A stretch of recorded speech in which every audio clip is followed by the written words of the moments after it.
À présent, nous abordons le chapitre 3 de la deuxième séquence qui porte sur les théories classiques de la psychologie et du développement. Comme plan, nous avons une introduction. En grand 1, la théorie piagetienne. En grand 2, la théorie wolonienne. En grand 3, la théorie freudienne. Et enfin, une conclusion. Grand 1, la théorie piagetienne. Petit 1, l'homme et sa méthode. On peut retenir du brillant parcours de Piaget une précocité scientifique avec un intérêt particulier pour la biologie, la logique et l'histoire des sciences, pour la philosophie et la toute nouvelle psychologie.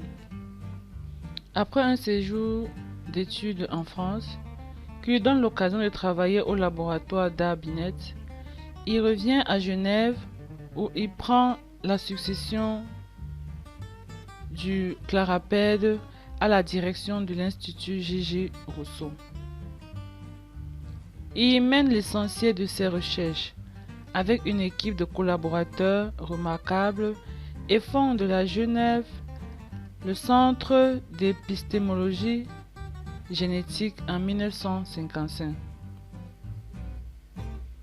C'est pour répondre à ses propres interrogations sur l'évolution des connaissances humaines qu'il met au point sa méthode d'investigation de la pensée enfantine par l'observation des enfants dans une situation problème à propos de laquelle il les interroge en suivant au plus près l'évolution de leur raisonnement et en leur proposant des contre-suggestions. C'est la méthode clinique ou critique. Petit 2, concept de base.